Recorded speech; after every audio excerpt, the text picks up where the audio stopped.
Good afternoon and welcome to Miss Dawn's Justice. I'm so glad to be back, and do we have a wonderful show for you today?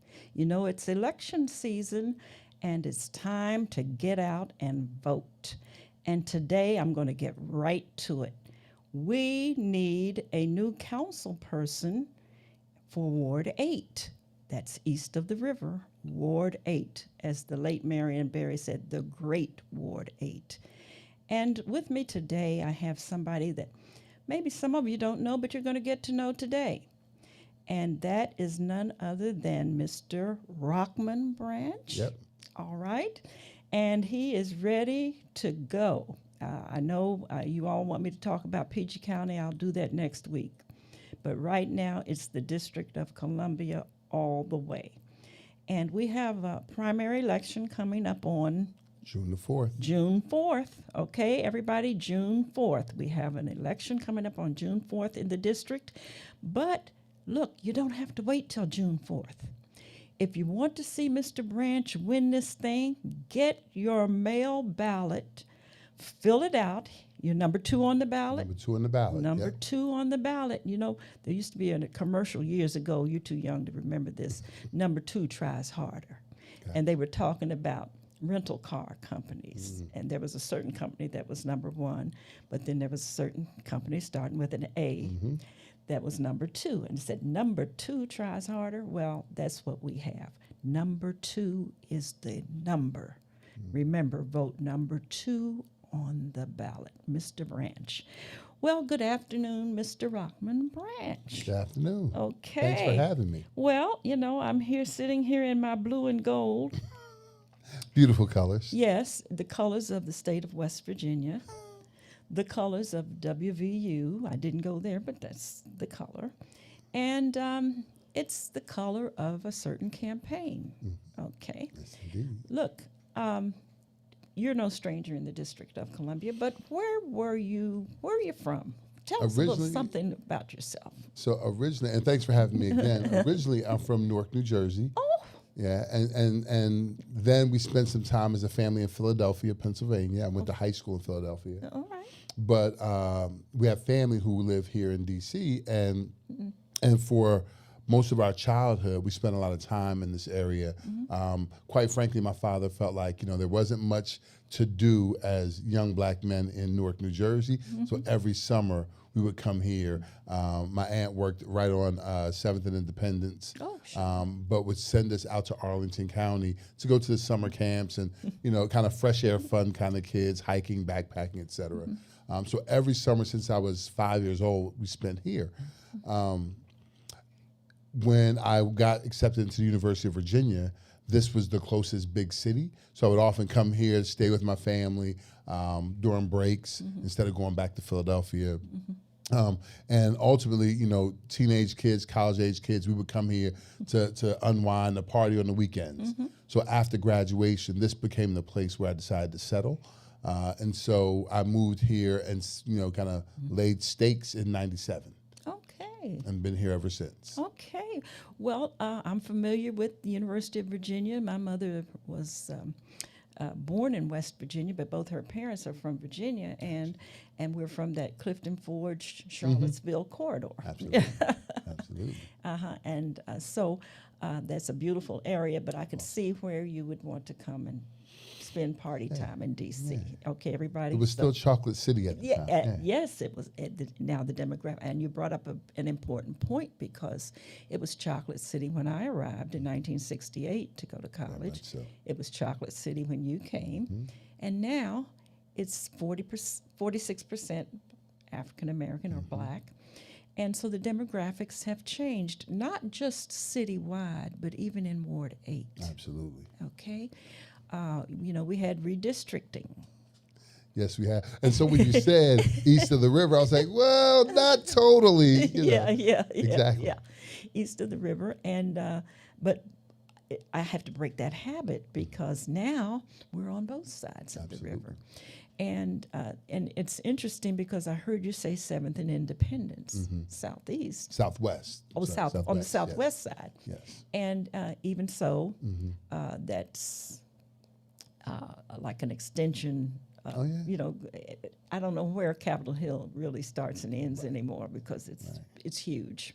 She was more the wharf than Capitol She was, Hill. yeah. I lived down by the wharf too. Gotcha. Yeah, it was wonderful walking to work and so forth. But Ward 8, the bulk of it is east of the river. Yes. But we've had a shift in that, and so the new part of Ward 8 is where? So if you go, so it's west of the river, but quite specifically, if you go up South Capitol Street, from South Capitol when you cross the Douglas Bridge to M Street, now this is where it gets tricky. The north side of M Street is still, Ward 6. 6. The south side of M Street is Ward 8. And then once you hit New Jersey Avenue, you go up and then all the way up to West Virginia, where where 695 kind of leads. That's Ward 8. It takes us all the way over to 11th and comes down. So that community, which is really kind of anchored by Van Ness Elementary School, is pretty much Ward 8 now, minus that small little swath of M Street, which is still, Ward 6. Now you talk about that. Now there's a Harris Teeter, There's a Harris Teeter. and that's Ward 8, isn't it? That's a Ward 8 grocery store. Now, so we have a Harris Teeter in Ward 8. Yep. Okay. Now, with respect to, you made mention of an elementary school, Van Ness Elementary. Elementary School. And you're a little bit familiar with the school system. Just a bit. Just a bit. Just a bit. I had a hankering to get to that education topic. I enjoy it all. It's one of my favorite things. Yeah. So, tell us a little bit about your experience with the education. Gotcha. Take your time, because this is an area of concern for me, especially as it relates to you becoming a council member. Gotcha. So when I first came to DC, one of my first jobs was to work in the after-school program for a local charter school. So that's in 1997, and I was assigned to run the after-school program at Park Morton. Found great success there. Really recognized that one of the things that had to be done for those young folk would also help stabilize the families that they're from. So then they're more attentive to and open for whatever we're doing around academic support. Found great success at Park Morton, which then had me moved over to Lincoln Heights. Now tell people where these places are. So Park Morton is, now it looks a lot different, but it used to be right off of Georgia Avenue, Georgia and Morton. I used to live up that way. There you go. And some of the greatest people in the world, some of the young people I still keep in touch with to this day. But then Lincoln Heights is in Northeast DC, right off of Benning and East Capitol. So, and there are two sections to Lincoln Heights. There was the Hill, then there was the Circle. And it's wildly almost like two different communities. It is. And so I started on the Hill, and then they moved me to the Circle. So it seemed like for every success I was given the next series of challenges, right? Is that because you were successful? Because we did find great success, yes. And I often, as a leader, refer to the we versus the I, because they always say success has 1,000 fathers, but failure is an orphan, right? So I want to recognize that there was a collective, myself, the staff, the families, and the students themselves who found these wins. So we had a lot of success in Park Morton, had success on the Hill, then found success in the Circle. I complained about education so much so because I saw young people coming to these after-school programs with so many deficits that almost on a dare, I decided to become a teacher. Because I felt like if children were coming to after-school programs so behind, maybe I should try to support on the front end and become a teacher. And I jumped into teaching. I was taught how to teach every day by my then girlfriend at the time, who was a highly skilled teacher, and found great success there. So much so that my principal, I was working at a private school. The principal says to me, "Hey, why don't you become an assistant principal?" So, from teaching to hallway leader to lead teacher to assistant principal. And I failed miserably at being an assistant principal. I realized that leadership was a skill. It wasn't just something that came with a title. Because you attained a title doesn't mean you have the skill to be a leader. Oh, don't we know that?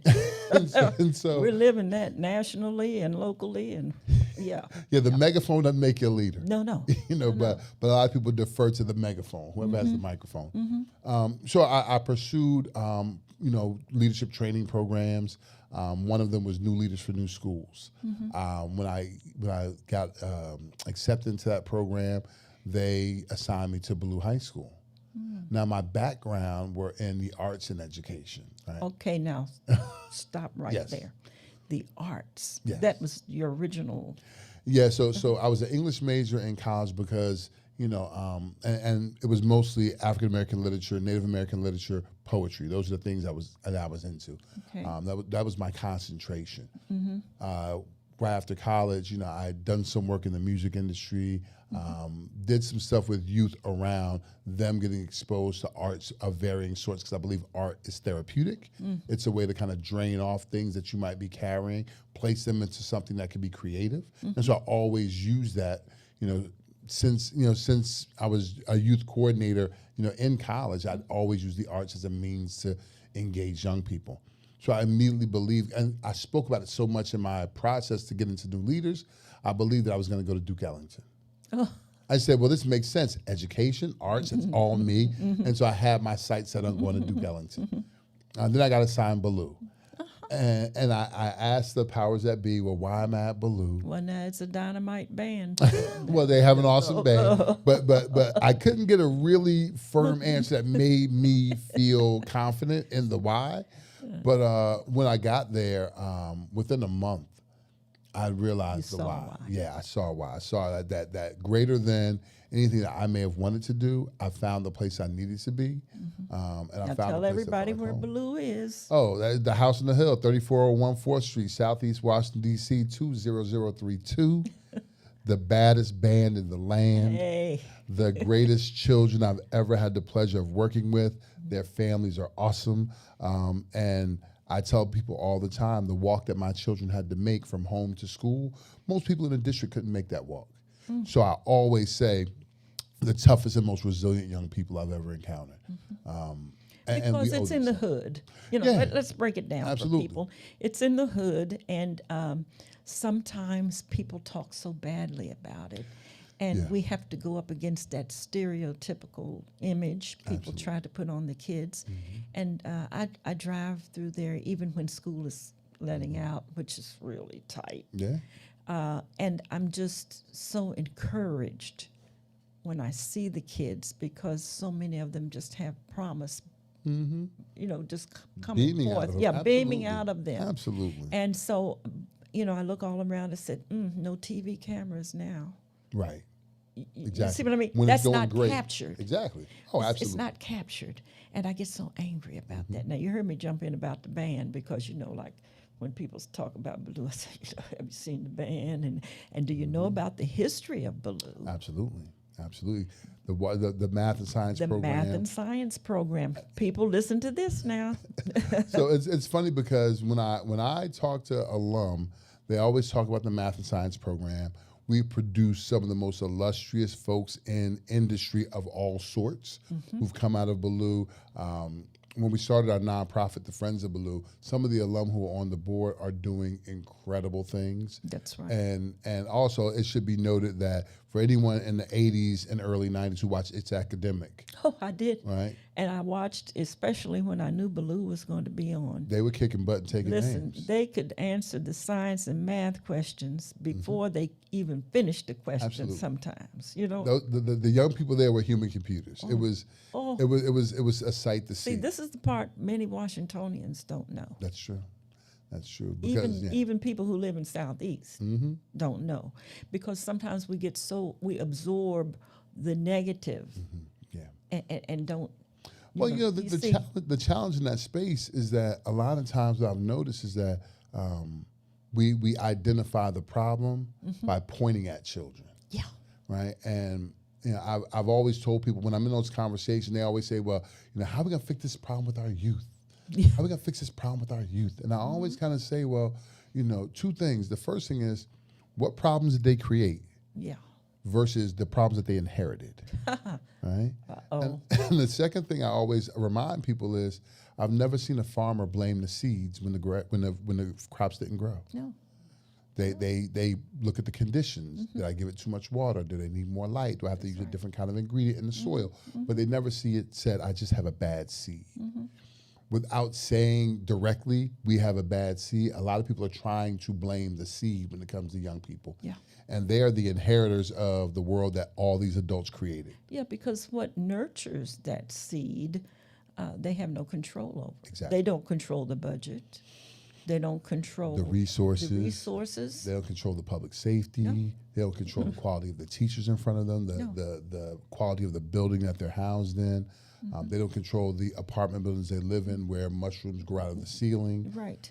And so now they have respiratory issues and can't come to school for 20 or 30 days because they can't breathe.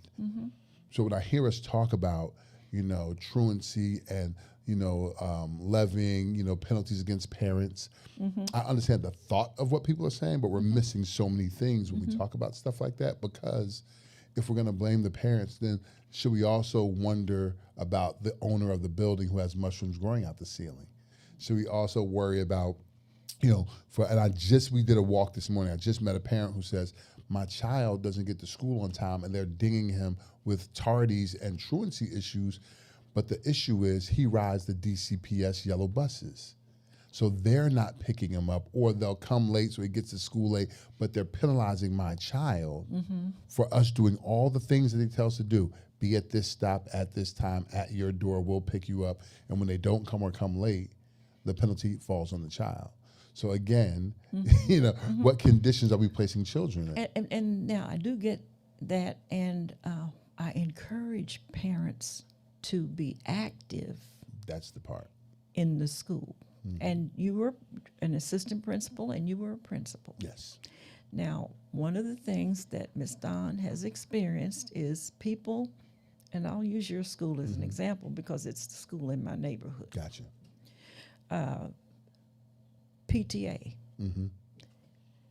I will hear people say, we don't have a PTA. No, you have one. You don't go. Right.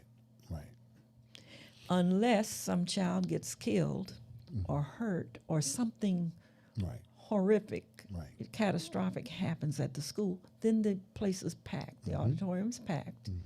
But the PTA may have, 6 people? I don't know, I haven't been there, but I'm just saying, you understand. I understand. So what I encourage people to do, Mr. Branch, is to be active in the child's life and don't wait for a problem to happen. True. Now, that problem with the buses, I know it's true.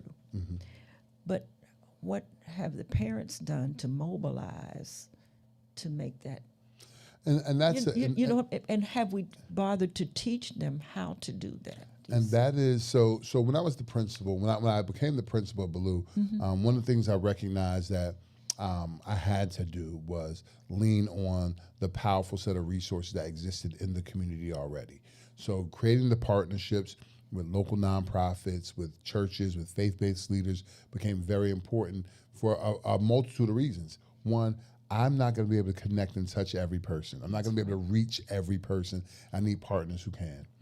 2, there was a necessity to identify the immense amount of talent that existed in the ward and make them friends of the school. So I needed all the folks who were identified as the town crier, if you will, right? I need you to come on board. And so, I courted a lot of families to choose Ballou, to make an intentional choice of Ballou. And then I was very clear that, what my part was and that I'm going to honor doing my part. And then the accountability conversation of, there you go. Here's why I need you to word. do your part, right? Because if you love the conversation we're having, the aspirational conversation about where we want to go as a school, then I need you to recognize if I do these things are also going to be left undone. Can I count on you to do these things? And that gets into the R&R problem. Not problem, but the equation. And I always tell people in the community, with rights come responsibilities. Absolutely. And I often say with privileges come responsibility. Exactly. Same thing. Yeah. Yep. And so it's not just a one-way one-sided. Absolutely. Yeah, and therein is where many of our community organizations have failed. And I know because I'm a part of the faith community. And where we fail sometimes is, and I don't think it's intentional, I think we've just gotten into a way of life of doing things, that we talk about, you're entitled to this, you're entitled to that, you're entitled, but there's no skin in the game, from the other side. Right. And see, when we're invested in something, then we expect certain results, and whatever. But, and a perfect example, now there's a new part of Ward 8. Yes. Yes. There are schools over there. Yep. And there are schools in the main part of Ward 8. How do we bring that together? You see, because in the new part of Ward 8, people expect a certain kind of school. Yep. And they're involved, and they're, yeah. Absolutely. So, So what are you going to do? And here's the thing I want to norm for the Ward 8 conversation, and that is I've never met a single parent who said to me, I don't want my child to do well in school and go off to a great college or career, right? That's never happened, right? But what we do recognize is that everybody that might not understand what goes into that reality occurring or coming to light, right? So in the spirit of partnership, and as an aside, that the principal at Van Ness Elementary, she and I go back about 30 years. So, goes back to my college days. So there are relationships there.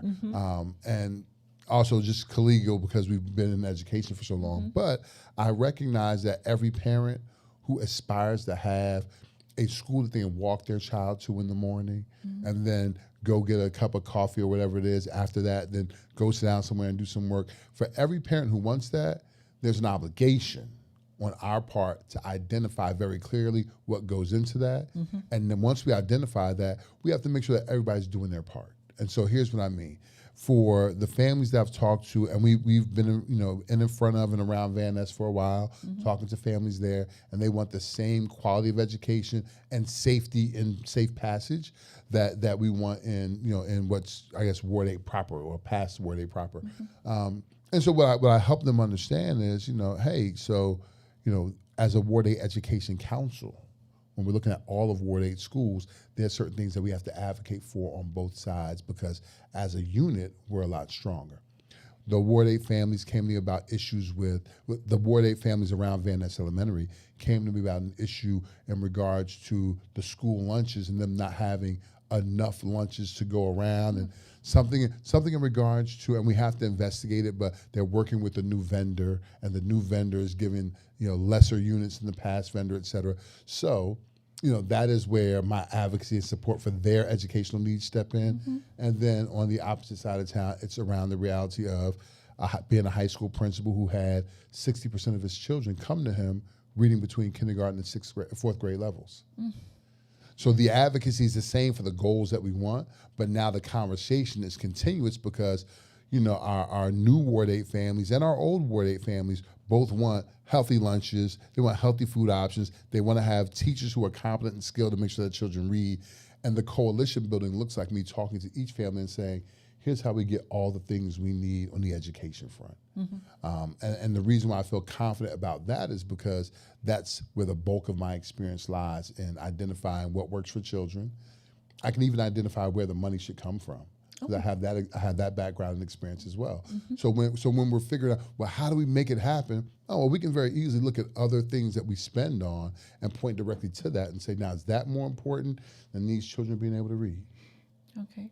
And force 13 members on council to have a hard conversation. Well, and you make a point there. Mr. Mendelson, now people, look here. This is Miss Don talking. Don't put this on Mr. Branch. This is Miss Don talking, okay? Don't say Mr. Branch said what I'm getting ready to say. Now, Mr. Mendelson is the chairperson of the council. And in his last campaign, he promised to establish an education committee on the council. It did not happen. So we have 13 people still talking about education. Right. Now, and I know you're going to get to some of this. I know that many of the problems we're talking about, the uptick in crime and so forth, and truancy and all of that, relate to the children. Oh, what do we want to say? Not having the proper support and the equipment, and and all of that. I get that, but one of the issues is the education committee, or the concept of education should have a committee on council. Agreed. It is as important to the discussion on housing, Yeah. transportation. Agreed. In fact, it seems, and I've looked at your website and I've heard some of your presentations, that the education issue is like at a base there, and the other issues sort of flow from Absolutely. that, and then the problems you're saying about the schools not having resources. Look, if they can't eat, if they have no toilet paper, and I did an episode on that. You can look it up. I wouldn't have you step up in here and not know how I do things. But, and the teachers, some of the teachers need to go, and I believe you know how to do that. Did y'all hear me? Because he will let them go now if they don't do what they say. So I'm looking at all of that, and yet Mr. Mendelson reneged on his promise. Now, what does that make, Mr. Mendelson? If you don't tell the truth, what are you? You're a liar. And so he's a liar about he was going to make that a priority to do an education committee on the council. So Now, he didn't do it. So here's what in regards to that, in response to that, I'm willing to say that Chairman Mendelson is really waiting for a council member who has a real skill set, expertise, and series of experiences around education, that then he'll feel confident and comfortable opening up an education committee, because he now has a member on council who can speak to the reality and the facts of what the work is and what it isn't, what the politics are and what they aren't, and how to really make sure young people get what they deserve, and from the premise of, our most precious investment in the district, while we invest in a lot of glass and buildings and such, our most pressing investment is in young people, so that the next crop of Washingtonians are better human beings than us. Exactly. I think that once he has the right council member on council, he'll be enthusiastically ready to open up an education committee. And thank you. You went exactly where I wanted to go, because the truth of the matter is they would have been just sort of going round and round, but now we have the answer. People, number 2 on the ballot. He's been an assistant principal. Well, you've been a teacher. Yes. You've been an assistant principal. You've been a principal. After school coordinator. After school coordinator. Every iteration of the education space. Yeah. Yeah. And I think at every level. And what that allows the council member to do is feel confident and say, hey, I think this is the guy we've been waiting for, and now that we open it up, and I would love to have a conversation with any council member about that, because the difference between me and most is there's no on-the-job training for me in that role. I can get right to work. You can get right to it, and I hope the the chairman is listening, and if he's not, somebody tell him, send him the link so he can listen, and he knows me, and it's not a permanent thing. I don't hate him or anything.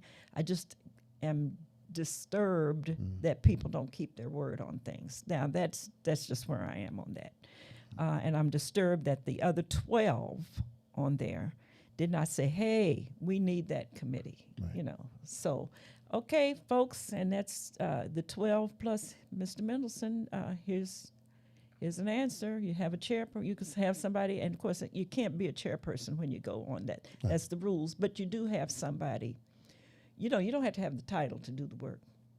And I've been in that all my life. So it's funny. It's I've often told people it's amazing what you can get done when you don't seek the credit. Yeah. My fingerprints are on a lot of successes in our ward and in our district. I just never run to the camera. I just want to get the work done. Yeah. You're not looking for a photo op. The return on investment is seeing people in better stations of life than they were before. And I've been with you where your former students come up, and it's just one big love fest. No, seriously, people. Now, those of you who know me, I don't put yeast in stuff. This is true.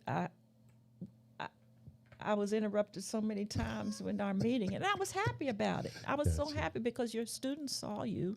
We were sitting in the Starbucks in Ward 8, and they saw you, and it was just so wonderful. It was just magical to see that. Now, I looked around, I said, no cameras. We won't capture this, but it's true.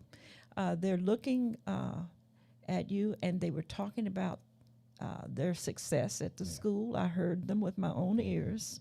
I didn't have to read it in a newspaper, and I understand that you had success there. You inherited a very difficult situation. Yes. And you saw tangible results. Yes, indeed. So I inherited a school that was 2% proficient in reading and 3% proficient in math, where we had, on average, 10 group/gang fights a day. Where we had a mercury spill just the year prior. We were a school that was in a trauma space that needed triage. I inherited a school where children weren't given structure and expectation, and so I realized on a very basic level that we have to make it, one, a safe place for young people, a place where they felt like that armor that they wear because they live in Ward 8, because they live in Southeast DC. I wanted to create a space where initially they can feel like when they hit the front door, they can take that armor off and just be a child. And once we got to that space, because the culture issue was the primary issue to attack, right? Because the culture, it infects and impacts the mindset. Right, so our culture had to be adjusted, and so once young people felt like this was a safe place to be a kid, then we made it physically safe, we made it emotionally safe, we made it academically safe. And what I mean by that is, a lot of our young people came to us with real academic deficits, and we had to work on those things, and so we had to make it a place where they were comfortable failing, because the lesson in that is how to get back up, dust yourself off, and go at it again. And so through that process, that trial and error, we saw very dramatic, almost 50-point gains in our academic data.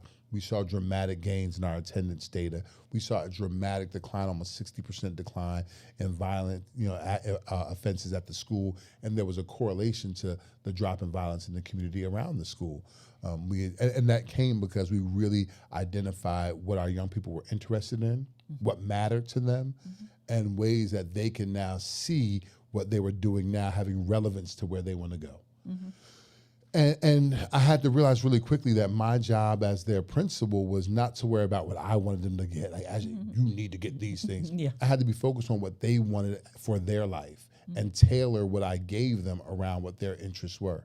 And so then I turned to my staff and said, hey, we have to shape shift because our young people are telling us through action and behavior that we're not providing an experience that they value. And I often use this analogy. How often would you go back to a restaurant that serves you a meal you don't want? Right? So if we continue serving the meal that they don't want, they're not going to come.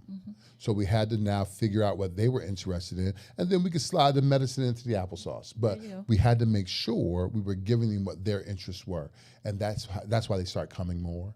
And when they were there, we had to make sure they understood the way that we do things here and what respecting one another and having a sense of community look like. And that's how we saw all those changes. And then once we got there, our young people talked about the building itself. Said, hey, this building is in disarray. Literally, when it rained outside, it rained inside. So our young people, they got registered to vote.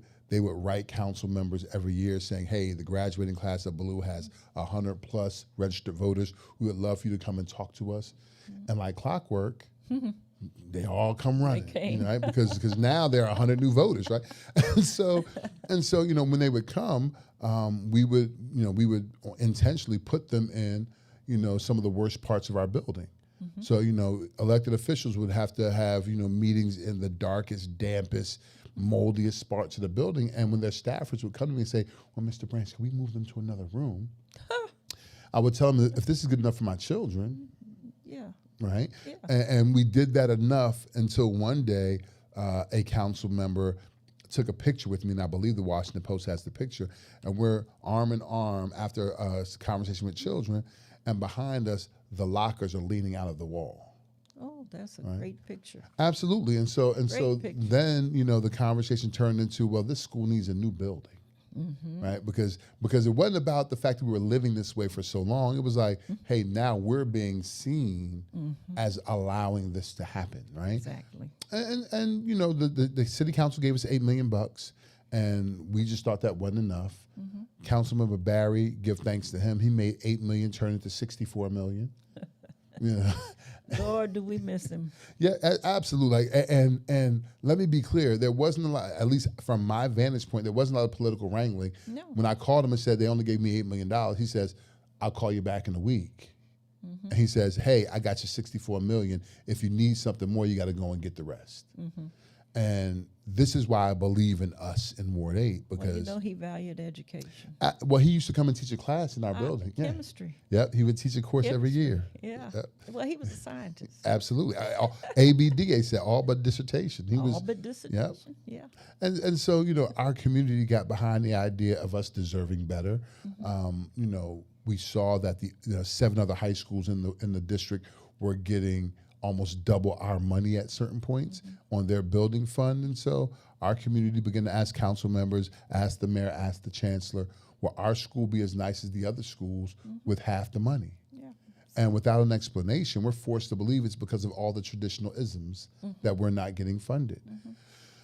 After enough of those questions for enough time, 64 million became 147 million. And the reason why that's important is because, to me, it's a lesson on reminding ourselves that as elected officials, we work for the people. So we work for you until you decide that we no longer can work for you. And then you get to make a change. You get to hire us, you get to fire us. That's right. Put Right. you in and take you out.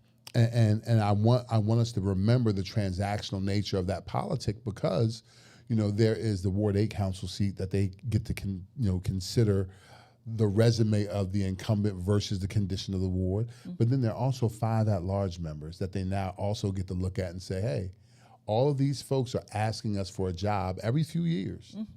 And oftentimes uninformed, we just give them the job again. And you bring up a great point, because even though you would be elected to represent Ward 8, Right.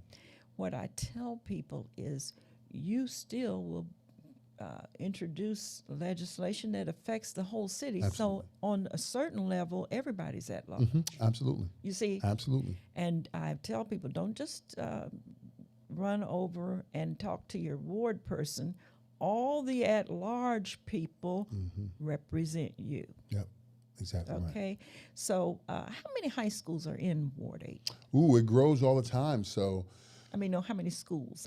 how many schools are in Ward 8? No, high schools. High schools in Ward 8. So there are 4 off the top of my head that Okay, exist. you're counting the charter. And Yes, ma'am. Okay, Now, so do we have enough high schools? Because we have more children than all the. More children in Ward 8 than any other ward. Okay. So I believe, while people might believe there are enough high schools, I often offer this idea. If we're all talking about sending kids to college, Ward 8 as a whole, and this is being really, really generous, we may actually meet 45% of that goal Wow. of every child going to college. So if we know that that's not a reality, that every child's going to a 4-year institution, then we also have to figure out what the next step is. So what I would love to bring to Ward 8 is a vocational education school that not just focuses on the trades and the things that get you into unions or get work protected jobs, but also that looks into things like cybersecurity and programming and coding, because that's also the next wave of non-degree, career work that exists. I also want this vocational ed school to infuse an entrepreneurial piece to it. And I say this because I remember Mayor Gray and I were having a conversation once, and he was applauding the automotive program at Ballou and says, that's right, because we're going to make some of the best, workers in the country. And I said to him, I whispered over to him and said, yeah, I want to make the best, managers and shop owners in the country. That's right. Right? And he was like, okay, I hear you. So and it was kind of like because I think it goes further than just building laborers, right? Absolutely. I would love for us to, and it's a weird thing that we don't have, auto shops in DC, and I get it, but I want to make sure that we have the next shop owners, the next beauticians who own their own shops. In our hospitality program, I would love to see us become the next Thomas Penny, who now runs, Donahoe Hospitality. I believe those are the things that we can prepare our non-college track young people for, but we have to build something to do that. Right now, everyone's chasing children because it's lucrative on some level, but we're not churning out the results that speak to what they're interested in. I can't tell you how many young people have told me they want to go into the podcasting space, what they call the new media space. Well, let's build vehicles for them to do that as well. And not the way that we've done it in the past. Well, we built a podcast studio in our school and kids do that after school. No, we can actually infuse language arts. We can infuse history. We can infuse science into a class on podcasting, right? If we continue to feed them the food they don't like, they won't eat it and they'll find other ways to die. But if you put it in an enjoyable format. Project-based learning is real. There's data that supports it's real. Absolutely. And then the other thing that has to happen in our education space, and as you said, I'm getting excited like that, so I'm going to slow down and talking. Yeah. But in the education space is that we have to make sure as a principal, I no longer have ninth graders coming to me reading between kindergarten and fourth grade. Right. We have to legislate the skills that every teacher pre-K through 5 have to have when they come into our schools. We should foot the bill to train them. We should make sure it's woven into the DNA of how all education happens in the district, because no child should make it to the 5th grade reading on the kindergarten level. Now I have a question. You're talking about preparing the teachers and giving them what they need to succeed, and that's so important to be encouraging to the instructors. Do we have set requirements for them to meet? Way back when I went to school, Lord have mercy, you don't know about those days, but way back, my teachers had to take what they called refresher courses. Right. Or research. Recertification, yep. And do we have those in place, or or if we have something in place, is it really what we need? So we have a hodgepodge of certification realities for people, and it comes from a bunch of different places and spaces. I believe it comes from the foundation of the fact that we've never really respected the work that teachers do. Exactly. And so because we haven't respected the work, it's always been, we could just shove somebody in here and we can open all these alternative certification routes, because and then there's that old adage, those who can't teach. So we've always disrespected the profession that, quite frankly, every person, successful or otherwise, had to walk through to be who they are. Including ball players. Right. I mean, Jeff Bezos had a 3rd grade teacher. I'm sure of it. Yeah. Right? Yeah. Everyone who's running for president had a kindergarten teacher. I'm sure of it. Right? So we have to respect that profession as a whole. And part of that means pay, prepare, and even, incentivize that profession like we do all the other ones that we hold in such high esteem but aren't as important as teachers. Right. And I don't mean something radical like, pay the 3rd grade teacher like you pay, Shaquille O'Neal.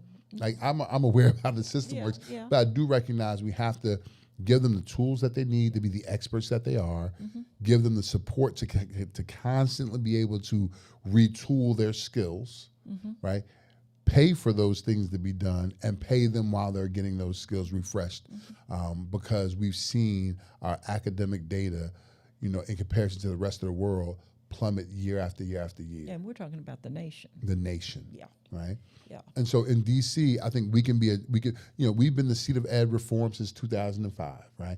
We can now, take us to the next trajectory of education reform by making sure our teachers are armed the right way with the skills and the tools they need to be successful, that they're trained, that they're paid, and that they're supported through a process of being better farmers, because again, we're not blaming the seed any longer. We need farmers that have the tools and skills that they need to produce the right. And then to that same analogy, we have to also help stabilize some of these homes. Yeah. When we talk about the parent, accountability piece, I often recognize that as parent fatigue. right? Because I would imagine, if you're a parent who's working two of these wonderful $17 an hour jobs that we like to always laud, just to make ends meet, you're probably not as attentive as a parent. Oh, yeah, you're worn out.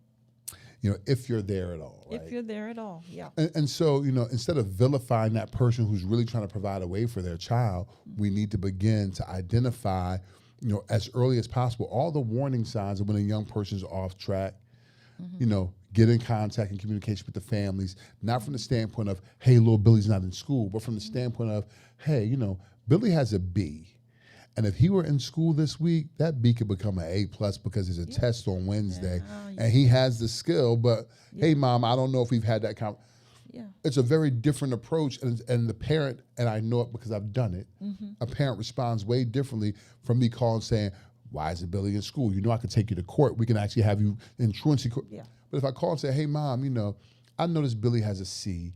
And he can actually, in the next 3 weeks, if he came to school every day, he can walk out of here with an A by the end of the semester. The response of parents is great, right? But then when they come to the school, they saw that we had a food pantry. They saw that we had parent resources. We had job training. We had all the things that we knew a family might need to stabilize the home so that little Billy can come to school and get what he needs. And you made me think of something. I would ask this in community meetings when we were talking about what we can do to help parents. Yes. And Mr. Branch, one of the things that I know, because I did a little teaching, I think I shared that with you in PG County, and some of the parents, because see, this bad school system has been going on for a while. Absolutely. Now, my father was able to help me with my math. My mother was able to help me with my literature and whatever, because they went to some decent schools. We actually have parents who can't do that, and that creates another issue. Yep. Because when you feel helpless that you can't help your child, then certain attitudes, absolutely. So we, and here's, I'll try not to be long-winded, but here's the thing. Yeah, I know this is your thing. Right, so we have to recognize that we have done this disservice for decades, for generations. Yeah. And similar to the idea of credit, we've established bad credit in lots of communities of color and lots of poor communities. We've established really bad credit. So like most creditors, they don't want to work with us, right? Or they make an assumption. They make an assumption. It's incumbent upon us to make sure that we're providing lanes and opportunities all the time. So what we did at Ballou, when parents came in and we saw those deficits, we referred them to Ballou Stay. We had supports in our parent resource center during the school day where parents can get support around those things.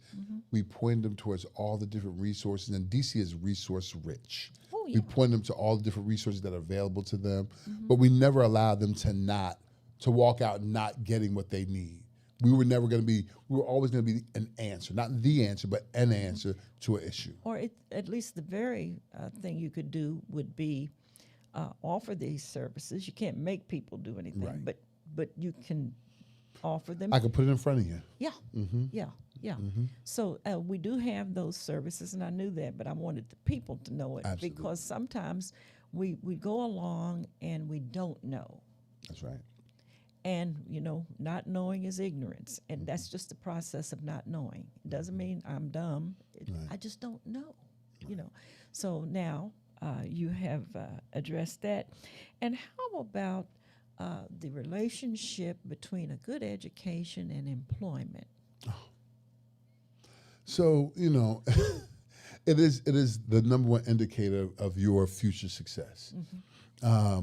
I literally am working with a former student of mine, and this is just as an analogy, not directly tied, but who was offered a job here in the district. She was going to make close to $80,000. She was very excited.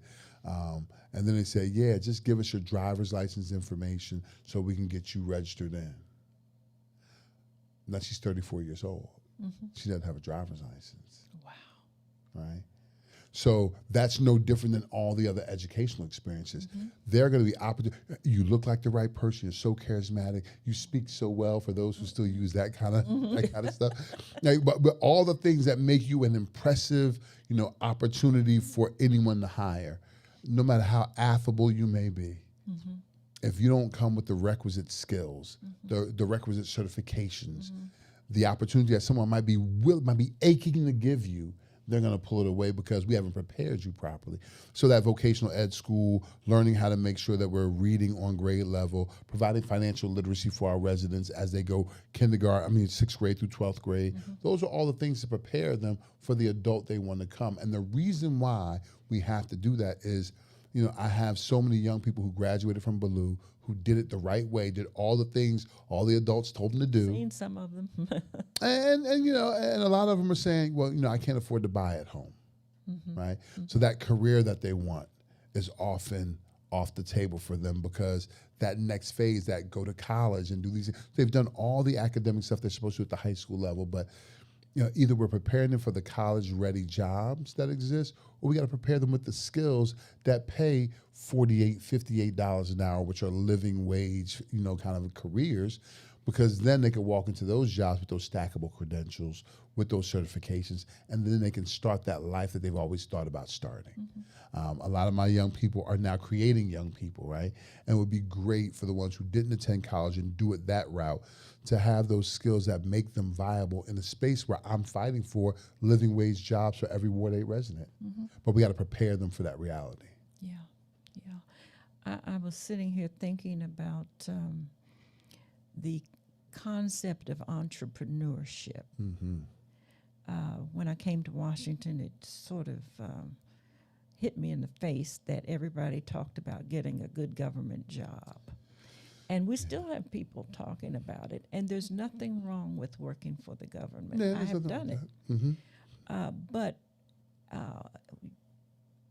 when do we start encouraging young people to get into the corporate world or private industry where the pay tends to be way better? Yep.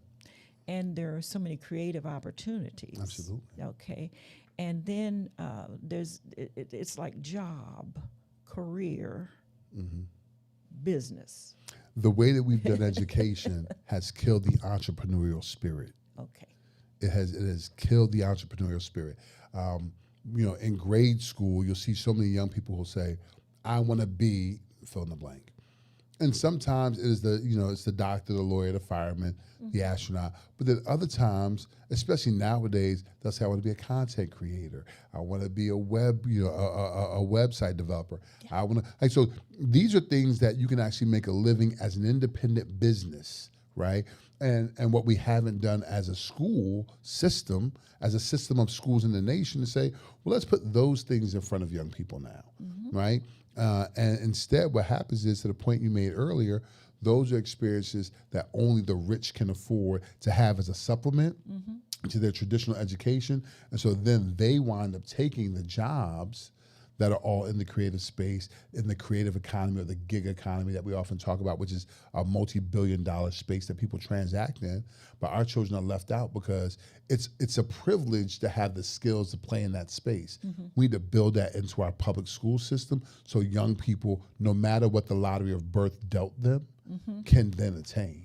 And that's really important because the entrepreneurial spirit is in so many of our young people, which is also why they're not connecting to what we're offering now. Exactly. Because we're offering them, come sit in front of this desk and drone your way into your 70s and 80s, and thank you for your service. And our kids, they're watching that, and they've seen it from family members. They see it everywhere they look. They don't want that. They want something different and rigorous and vigorous and invigorating. And they want to be creative. And they want to earn money doing so. And earn it. Yeah. Yeah. So we have to put those experiences and the opportunities in front of young people. And then we'll see, as a byproduct, a lot of the public safety stuff won't be as big of a deal because my interests are being fed, my opportunity to earn is being met.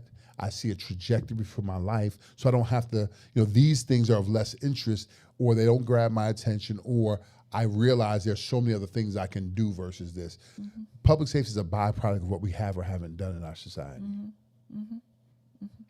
Public safety, that is a big issue for people. I'm a senior citizen,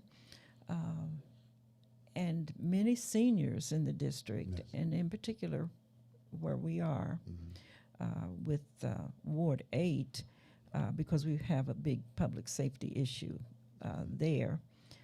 Well, it's really all over the city now. Yes, Now, yes, it let's is. be honest, okay? Because if I had Miss George on here today, she'd tell you Ward 4 is really challenging right Yes, now. it is, And yes. Ward 1 and 2. And I mean, it's just everywhere. But let's look at where we are. Some seniors are scared to go to the grocery store, or I mean, and these crimes are happening morning, noon, and night. We have had one of the strictest gun control laws in America, and I can remember when we first got the gun into the gun control law business. I mean, it was just really strict, and we were simultaneously we were the murder capital of Right. of America. So what does that tell us? It tells us that just a law controlling a firearm is not the answer. Can't legislate what's in the heart or in the spirit. Exactly. And so to that point, what we've been talking about so far is when we address these other things, when our priorities are correct, Right. then we don't need to sit up and pretend that a gun control law is going to change things, because it's not. We've been trying to treat the symptoms Right. for so long, Yeah. right? Instead of identifying or instead of treating the sickness, The root cause. the root cause. And I want to be clear that I don't believe the National Guard needs to come into Ward 8, No. right? No. Over a grocery store. I don't believe that's the right way to go. No, absolutely not. But I also recognize what we've missed for a really long time are having really honest conversations around accountability. And what I mean by that is, while I saw press conferences where we talked about the National Guard, and we talked about the issue of, like, what I didn't hear people say was to the folks who were hanging out loitering in front of the supermarket, hey, like, one, you can't do this, and here's why, or two, you clearly need something else. And let me help you get to that thing or that place so you can get to the station in life that you want, because then you're not here if you're there. Yeah, because you could see a certain group hanging out or loitering in the morning, and that evening you'd see the same group. So Councilmember Barry, he told me this story. He goes, Mr. Branch, here's why you have a challenge that you have at Ballou. He says, children are going to school every morning. They might see an adult family member who's at home, watching TV. They'll walk to the store before they come to school. I mean, he painted this really vivid picture, and they see the fellas in front of the store when they go to school in the morning. And then when they leave school, those fellas are still at the store in the afternoon, and they go home. And he said, he said, your children are looking at you and they're saying, Mr. Branch, I can't wait to be an adult so I can do that, right? And so there are two things that strike me there. One, we are absolutely delivering the wrong message to our young people. But two, we have done this for so many decades that we have adults who are experiencing that level of sedentary motion, right? Of being stuck. And I believe that no one wants to be stuck. I do believe that we talked about this a little bit, people don't believe that they're capable of, right? So the comment that we talked about, like, do we really want to heal? Yeah. Right? Do we want to get up? And do we want to get up? Yeah. And someone has to be able to say, here are the resources for you to get up. Now, I can hold your hand. I can go lock arms with you. And sometimes I can even kick you in the tush. But you have to now take this next step. Right. Because I want it for you that bad. And he was consistent, he meaning Marion Barry, Mayor Barry, who was consistent in that. I remember being in a division chief in district government and summer youth program. That was very successful. Yes, His summer youth program was very successful. And we would be in meetings, and I'd say, the kids just don't understand the importance of coming to work, coming on time, coming every day, or calling in. And that. Yeah. He said, okay, stop right there. How many of them don't see that in their home? Yeah. He said, you might be dealing with that, so don't be punitive. Right. Let's there. be supportive. Let's be Be instructional. supportive, yeah, and what, because they may not have anybody in the home who's getting up and going to work every Right. day. You know, Right. now that's not all people. I don't want to paint that picture At all. either. You know At what I all. mean? It's just like people say, Ward 8's poor. Well, everybody in Ward 8 is not poor, and then poverty is not just a financial thing. Right. We can have a poverty of spirit, A mindset. a mindset. Yeah. It's funny You if I see what I mean? so just a really quick aside, a Go quick ahead, go funny ahead, story. go ahead, go ahead. I'm sitting in my office. It's around December 30th or so, and an older gentleman came in, and I think he has like on overalls and a coat, right? And he talks to me, he's like, I really like what you do here, and I want to support you, and I think it's really great. And I'm like, okay, well, thank you, sir. And he slides me an envelope, and I take the envelope, I put it in my pocket as if like I'm gonna usher him out the door because it's Christmas break, and there's like maybe 4 or 5 of us in the building. And he stops and goes, well, are you gonna look at the envelope? So I'm thinking in my mind, okay, you gave me, a couple dollars out of your tin can, right? And I open it up, and it's a cashier's check for $600,000. There are millionaires in Ward 8, in the traditional Ward 8 proper. He says to me, as I'm crying at this point, he says to me, I've watched you support 9 of my grandchildren come through this school. Wow. He said, I saw your dedication, and I will do something like this for you guys every year as long as you stick with the plan. See, It was it was such a humbling experience. can't judge a book by the Oh cover. my gosh. And so we have a lot of people who are willing to support the work in Ward 8. Yeah. As a council member, my job, the obligation that I owe to the residents is to make the connections, meet the people, align the resources to the priorities that we share together, and really chart this course out. I want to be a council member that everyone looks at and says, okay, at least we know what he's working on.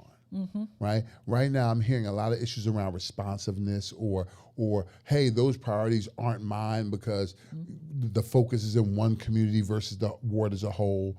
And I think the necessity, the skill set there is in inspiring a shared vision.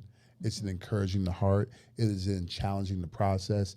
It's in identifying what our goals are and make sure that between if I went, on January 4th, June 4th, if all things go the right way, I want September to December to be the entire ward knowing what we're doing, where we're going, and how we're getting there, because we will have worked with community for all those months throughout the fall to chart our course together. I think that's what we're missing in this work. I don't think we're taken seriously as a ward because we're not seriously attacking this work that way. Because the mindset has been developed over time that we don't deserve, It is a well, pathology. it's always been like this, so, it's a Yeah. defeatist kind of mentality. I had families who did not believe we were getting that new building, Yeah. or that we weren't building that building for us, and we're building that as the starter pistol to gentrification. Well, and on that note, I'll be very frank with you. I reach for the drama sometimes with people, and I told the people in the community, around me, I said, if we don't utilize that building, Right. now this is fact. I'm telling you what I know. I didn't read this in a book. Gotcha. If we don't utilize the building, yes, they will bring in. And I asked, is it going to be a neighborhood school or an open enrollment school? And the so-called purported alleged leaders in the ward and the city would not answer my question. Right. Right. And I gave them this example. I'm from West Virginia. Bluefield State College was an HBCU. Yep. It's a white school now, and it was pretty much white when I left in 1968. And see, there's a naivete in Washingtonians. They don't fully, because it was Chocolate City. Right. So, there's a base of, kind of otherworldliness with them, And I said, if you have something that other folks want, they will come. I saw it. Yeah. West Virginia State College, which is our university now, okay, they're both universities. During the day, it's a commuter school, which means you have a very heavy white presence. In the evening, it looks more like the HBCU it is. Gotcha. Okay? So, yes, if you have something, and let's face it, the Ballou School now is state of the art. It's absolutely beautiful. Very proud of it. And if folks think AU Park folks won't come over to Ballou, call me, hit me up on email. I'm going to show you it happens. That's fact. So That's fact. When we designed that building, one of the things that I fought very hard for with the head of DPR, with city council members, is to make sure that this is a community building. And what I mean by that is there are exterior entrances for the community to use the pool, to use the health center that's there, to use the performance spaces that are there. Okay. Even when the school is shut down and all the other quadrants of the building are locked up, those three areas, the health suite, the pool, and the performance spaces, are to be used by the community because we achieved that level of success during my near decade at Ballou by being a real community with the issues that we wanted to tackle. So it was a non-starter for this building to be built without access to and for the Ward 8 community. So, we do have to use our resources or they will get usurped. Absolutely. And so I make that statement because when I left Ballou and I became the director of the Mayor's Office on African American Affairs, Raoul Peck, the film producer, had a movie called I'm Not Your Negro, based upon James Baldwin's work. Yeah. Right. And the Smithsonian, the African American Museum of History and Culture, they were premiering it with Oprah Winfrey at the Smithsonian.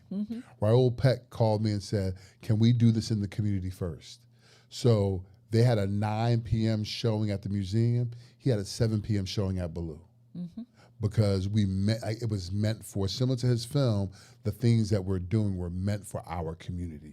And 7 p.m., like clockwork, 700 people came into that auditorium and had a great night with this world-renowned director who basically said, lovingly and respectfully, Oprah can wait. I'm with the people. Yeah. Right? We have to use our spaces. And we have to have that mindset. We have to have that mindset. Because everybody's important. Everybody is. Everybody's important. Absolutely. Okay. And that, of course, DC's a credentialed town, and we're kind of into, somebody's important, and some other. Whole lot of, what do you do? What do you yeah, do? what do you do? Yeah. And what's your name? Right. Right. Afterwards, okay. Yeah. So now, okay, we're talking about education. You said a word in there about the health. Health in Ward 8, health care in Ward 8. Now, I know we're getting the new hospital. Yeah. There's a history there, but the deal is done. Now, what is your vision with respect to health care for Ward 8? Because, we have some really horrible statistics on health issues. And what do you see? So on a couple things that strike me immediately. One of the biggest things that strikes me is right now in DC, the largest portion of opioid addicted folks in DC are Black men 40 to 69. So when we talk about where are our men, they are the largest population of opioid addiction, fatalities and addicts. And we see it as you walk down Marion Barry, right? And 40 to 69 would be in terms of your earning power. Absolutely. And there's data that supports that. That's the age where Black men come into their highest earning potential is during that 30-year clip. So we're actually cutting away the opportunity for community to experience wealth building and wealth building opportunities and home ownership, because that group is getting cut down so dramatically.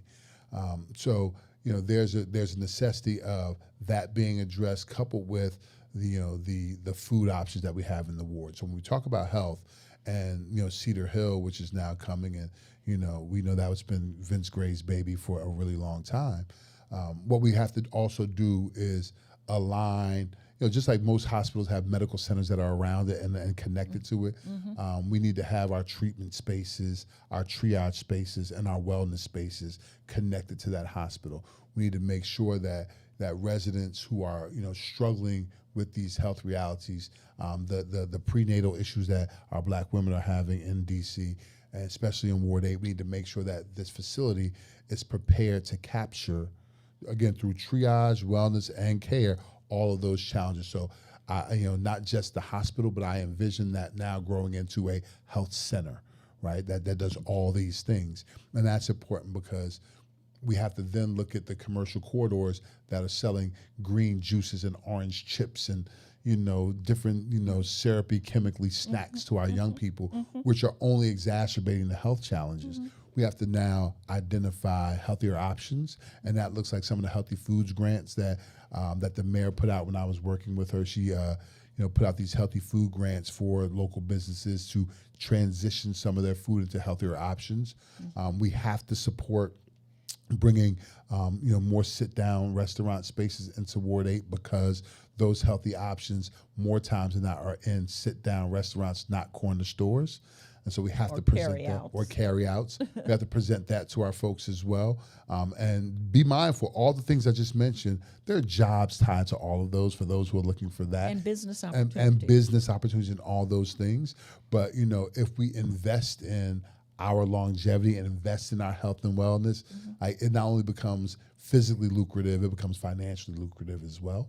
And so when we talk about health, those are two things that strike me most: is the opioid issues, the prenatal, neonatal, and infant care reality of Black women. We still have a high infant mortality rate. Absolutely. We still have a high maternal maternal death rate. Death rate, and so and then there are certain diseases that we're wrestling with: the diabetes, hypertension, heart disease, which is all affected cancer, by all impacted by what we're putting in and how we're processing a lot of the things we experience in our community. Stress, hypertension is kills Black men at, almost as much as guns do, statistically speaking. These are all things that and quality of life speaks to a lot of those challenges, right? So we have to make the investment. And this is the thing I've always said is, we can invest in Ward 8 growing and developing and the urban renewal process that looks like a Petworth, right? I see architecturally how that makes sense, but we don't have to change the demographic like Petworth to get there. We have to make investments in the people who are there to be a part of this growth. And that's how we get to stay. That's how you fight the gentrification challenge that we've been laden with. And that's how you make sure that you're supporting and identifying needs of your residents, because while everybody wants a great store to walk to, they want to be able to walk first. Want to be able to walk there and want to have the money to spend there. And I remember, that was one of the things my father talked about when we were fighting to get in to eat at Murphy's, and you heard about that. Absolutely, I'm sure your parents told you about that. They're my age. And what's the point of being able to go and you can't afford to go? Right. Exactly right. So we're still there.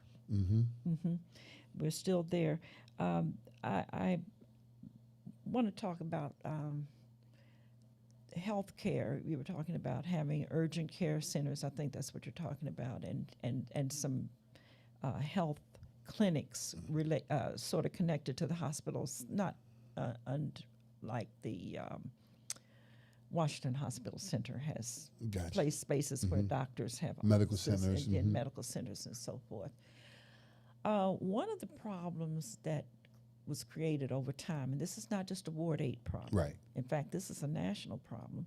School nurses at one time were so important in schools because this is where some children first learned they had a hearing problem. Or vision problem. Or scoliosis when they gave you the test. Scoliosis, or maybe had been needed exposed shots. Needed certain shots. Now, what's happened now is one nurse may service 2 or 3 schools. Right. Is that something you know about? I know about it. So yes, right. So here's what And here's the part So that that's a became, part of healthcare. that's a part, and that's the challenge for me is because when we built the new building, our health center, it is not unlike a doctor's office with a full, like it's not like the old nurse's office, which was basically a converted classroom with a sink in it, right. right? It's a full-on doctor's office, as if someone holds a private practice there. So you have all the tools you need and the furniture that's aligned to a doctor's office. We also have a dental operatory there as well. Okay. So literally, you can sit in there. We have the tools to have someone get a tooth extracted and put back in that facility. We designed it so because it's important that folks can get those kind of quality resources right where they live. And that's at That's at Ballou. Okay. That's at Ballou. The challenge is that, and it's similar to when I supported H.D. Woodson when they were built as a STEM school. I supported them on advocating for them to have a STEM budget because why would you build this STEM high school and then fund it like a general ed high school when you want specialized STEM programming to happen in the school, but they don't have beakers and gas lines and things like that. So it's the same thing here is that if we're really invested in our most important asset in the district, which are our young people and our seniors, right? If we're not going to invest in them properly and appropriately, we'll never get the return on investment that we believe we should. You have to have a healthcare system that operates within all of your schools because children are coming to school with a myriad of challenges, both physical, social, emotional, mental, etc. Now, so if we don't invest in the school nurse reality, but then we don't have a full healthcare system at Cedar Hill, then I'm forced to believe that we just don't believe some people are valued and warranted to, get this kind of service.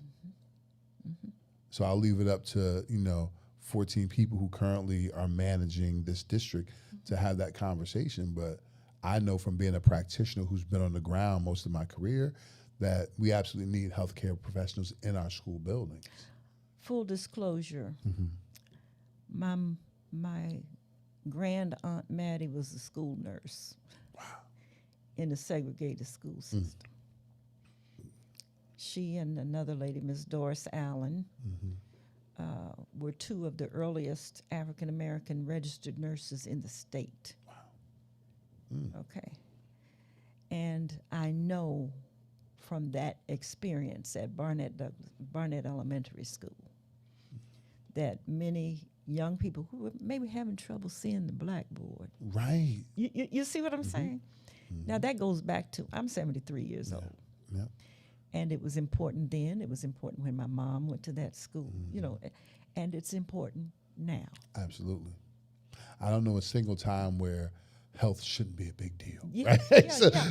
But we're kind of saying that. Yeah, but a vision problem could be discovered. Yeah. And that just may be all that somebody needs is some glasses. And so now you split one school nurse between 3 schools. Okay. Let's say that they're a mile and a half apart or whatever, right?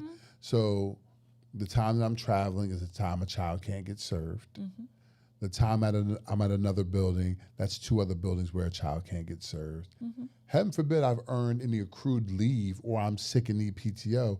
Now no one's getting served, right? So we haven't solved this riddle because it hasn't been made important enough. And a lot of times our colleagues in other communities here in DC, they have again the supplemental means to make that a non-issue, right? So there are other neighbors that we have in DC who can say, well, we're going to my eye doctor at 5 o'clock right after school anyway, so we don't need that, right? And that's great that you have that luxury, but for those who don't, again, I say this all the time about young people because it truly is a lottery of birth.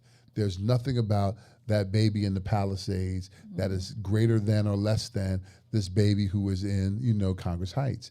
The difference is there was a lottery of birth and one has a different zip code than the other, but they all need the same starting point. Exactly. That's why we have to make the investment in the health of these young people so they can become better adults than us. Now you said you had an arts background. Yes. And I come from an arts family. Awesome. Yeah, my mother was a classically trained pipe organist. Wow. And and there's some other folks, as my aunt Naomi would say, who played bug house music, and we covered the gamut. You know. Gotcha. And one of the things that disturbs me is the willingness for people to just cut the arts, just make a cut Right. in the arts. Right. Well, like it's something extra, Right. when it's really been proven over the years to be life-saving. Absolutely. Absolutely. Okay? Yes. So I want us to, I love Duke Ellington, don't get me wrong, but that's not enough. So like, Okay. so here, Now, and here's don't- the funny that's my thing. personal prejudice. And I, I'll harp a little bit again in this space of Baloo is that, I was building Baloo quietly, calling it Duke East. Okay. And here's why, is because, we have the best band in the country. Absolutely. And that is a Hands statistical fact based upon the trophies and the gentleman, Mr. Watson, who runs it, right? We have the baddest band in the land. We have, young people who have, left Southeast to go to Duke Ellington because the resource is in Georgetown, not in their own backyard. So to combat that, and then I had a lot of young people who had the skill set, but then didn't get into Duke for whatever reason. And so I recognized the arts as being so important that, I hired a very robust team of artists to be a part of our arts department in our old building. And then when we were designing the new building, those artists and art teachers became a part of our school improvement team who helped create the space that we now have. So Mr. Watts's band room is probably the most, the most impressive space of any band room that definitely exists in the district. We have a black box theater in Baloo. That's right. We have a theater with fly space, so we can have Broadway level productions in our 700 person theater. We have a TV production and a music production studio in Baloo. We have well, at least we had a technical engineering with coding and gaming in our space as well, because I knew that's where the interests of our young people were, and because we had so many adults who had the skills to do project-based learning with our teachers, to align English class to art class and history class to music class, and the work that they did together created a space where, if we're in history and we're talking about the Roaring '20s, now in music class, we're going over the music of the era. Our adults were that skilled. Our adults were that, mindful. They were that prepared, and they were that much of an expert. And so we built the space that can only enhance what they were offering young people. So to the arts, for any leader who's at Baloo now, who may come in a year or a few, or who was before, after me, just recognize you have the tools in that space to give young people, a second to none arts experience. Because our people said it was that important. Well, it is important. I mean, there was a time when you could watch the Grammys, Yeah. and people like Patti LaBelle and all those people would stand up and thank a band teacher, a Absolutely. glee club teacher. I mean, this is what, I mean, they would, or drama teacher, or, Yeah. they, I imagine the day someone gets on the stage and thanks Mr. Stanley or Mr. Watson or Yeah. Miss Polk or Miss Reynolds. yeah. So it can still happen, Yep. Now, you're on the council. Now, you said something a while ago about if you win. No, when you win. Let's claim it. When you win, what will you do to make sure your colleagues on the council understand the importance of funding the schools, period, at a certain level? Right. Because success should be replicated. Absolutely. So if you had some successes, like I know you had, because I'm in that community, how can you make the other, I don't want to say force them, but say, look, hey, let's look at this and let's make this citywide, Right. and that kind of thing. I think for council members, the conversation has to be rooted in data, right? Yeah. And as an educator, data was life for us. We literally, kept or lost our jobs on data. Yeah. And so I would have no problem to start with, here's what success looked like. And there are studies that show that our turnaround success at Baloo during that era was some of the highest percentages in the country. Yeah. So, It was a short period of time. it was 9 years, and we had a very steep turnaround. And so we have evidence in our community of how to make these changes happen. So we have to start, and our conversation would start with, let's just look at the data of what turnaround looked like. And then let's look at what the cost of that turnaround was, right? And now let's have a conversation as to whether or not, in your opinion, our children are worth the investment. And I would want to live in a space of being really transparent with the people I serve. And so I might have those conversations at a Ward 8 Education Council hearing. I might have those meetings at, a committee hearing where, Ward 8 residents, and for that matter, any resident who values children to come be a part of that conversation, because, what I've heard a lot of in the past was, yeah, but, right? Yeah. And the work on changing mindset of leaders is to really get them to understand the yes and. And so once we start with data and recognize that there's work and value in it, then I think we have a much easier conversation around, let's identify where we would cut. And I know that we can make cuts because, having worked in the mayor's office, I've been in rooms and seen budgets that send hundreds of millions of dollars back to the general fund. And I know fiscally there's some reasons why you have to do that. Oh yeah. So that's not lost on me. But I also recognize that there are agencies who historically don't spend, right, or who historically misspend. Yeah. And I think those are the conversations that I'm prepared to have with colleagues. And not from a place of being, oppositional, but from the space of saying, how do we make sure the next crop of Washingtonians, how do we make sure the next person gets to say, I'm a 5th generation Washingtonian, right? How do we make sure the next person, and I have children who are now here. I have children in DC public schools.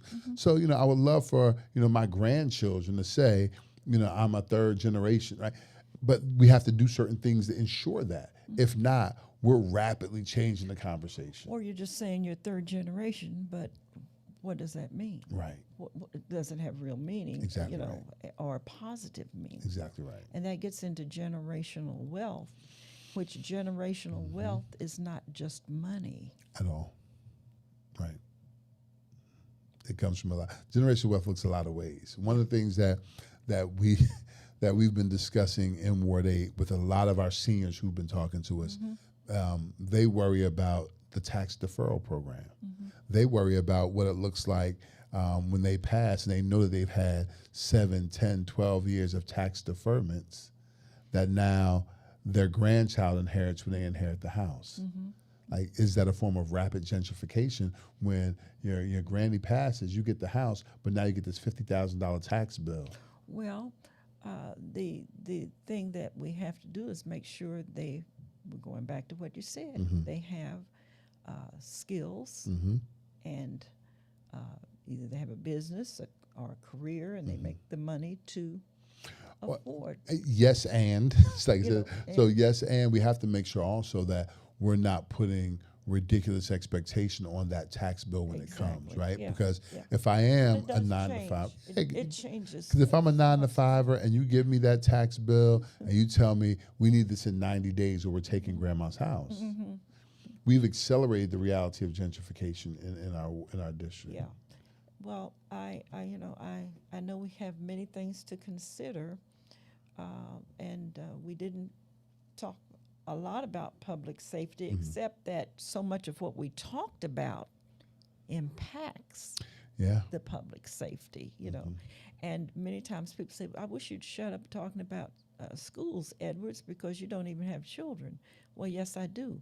All the children in the school system are my children. Absolutely. And we have to start looking at them that way. See, at one time we did. Yep.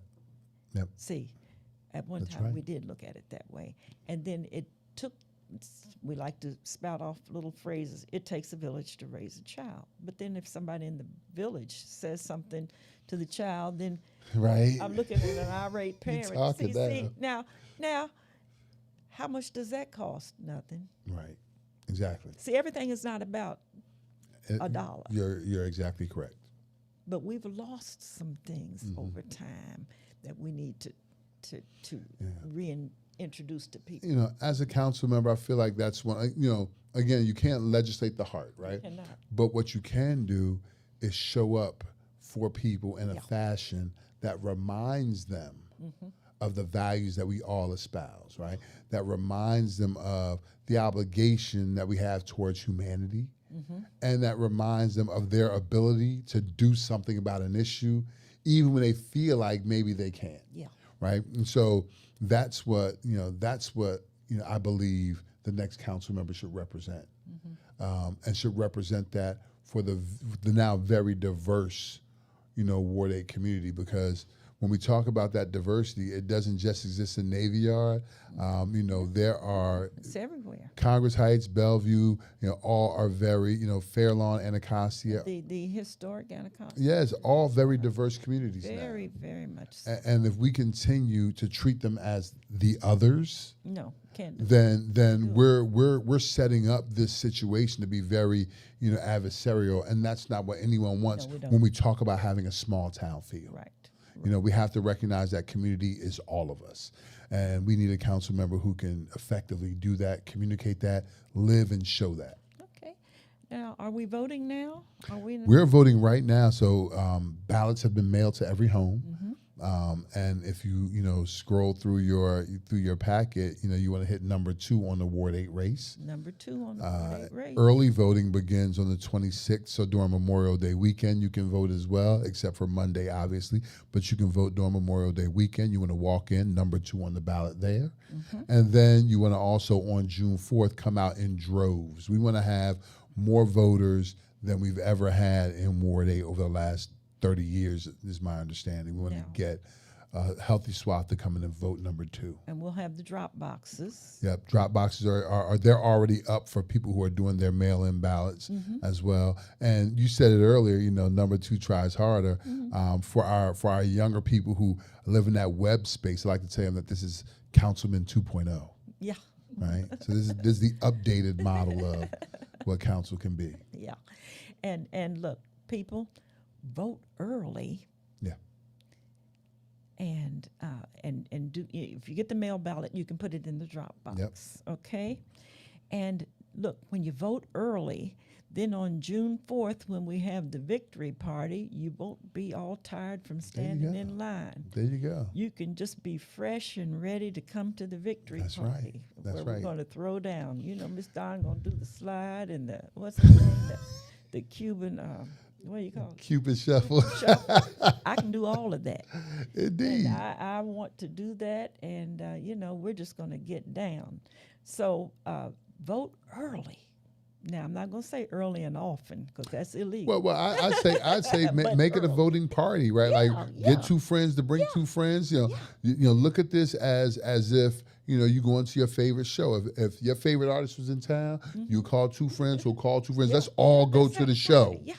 And here's the thing: so many people gave their very lives for us to have the right to vote. Yes. So the one thing we should never say is my vote doesn't count. Right. Or there's no point in voting. Right. Because if you don't vote, keep your mouth shut. Yeah. If you don't vote, what you've done is you've actually voted for things that stay the same. Exactly. Right. And if we're happy with our community the way it is, if we're happy about the state that Ward 8 is in, then continue to vote the way you've been voting. But if you do believe that we deserve something different, we need to be taken seriously as a ward, that you want to be in a space that is that government responds to and serves properly, to remember that all these folks are service workers. We work to serve the public. Exactly. We're public servants. Then vote for someone who's going to actually take that to heart. Exactly. Number 2 on your ballot. Number 2, Branch. That's right. Mr. Branch. And think of all the things we've talked about: education, housing, public safety. Think of those as branches on a tree, and think of Mr. Branch. We're branching out to a new reality. There you go, branching out to a new and needed reality. Yes, ma'am. All right. So you've heard it. Number 2, that's the thing to do. Number 2, vote. Get up early. Have a breakfast party. Have a lunch party. So important. I can't express how important it is. It is. It is. I can't say how many people have said to me on multiple occasions that, oh man, something's got to change here. Something's got to change. Well, you have the power to make it change. Yeah. You absolutely have the power, and it's yours to run with now. And don't just vote for somebody because you recognize their name Right. or you envision them as going to carry on in the same way. Look, we need change. And we have an opportunity to make that change. So on June 4th, if you don't do the early voting like we're recommending, vote and vote for Mr. Branch, number 2 on the Ward 8 ballot. Okay? Thank you. And everybody have a great day. Mr. Branch, you have something else you want to say? Thank you for having me. I'll end with this. And I mentioned this slightly earlier. Ward 2 has more children than any other ward in the district. Ward 8. Ward 8 has more children than any other ward in the district. I was thinking of 2 on the ballot. So to vote for Rahman Branch means that you're voting to make sure that your children are receiving support from someone who's experienced in the issues that our young people are challenged and saddled with. You're investing in someone who recognizes the necessity of putting more healthy options in front of young people so we have better outcomes on the back end. You're voting for continuing on a legacy of great things for our young people versus the generational curses around poverty and change and challenge. So a vote for number 2 on the ballot is a vote for the future of your families. Oh, that sounds wonderful. And I'm going to do early voting because I want to get to that party and ready to dance. That's right. All right. Okay. Thank you. Thank you so for much. having me. And next week, my guest will be someone from my home. She's a professor in California, and that is Teresa Polly Shellcroft. I can't wait. She has so many ideas like you, Mr. Branch. And yeah, I'm on this. I'm on this road, and I'm going to stay on the battlefield until I can't stand anymore. So Thank you for your okay, service too. Thank you. Bye bye.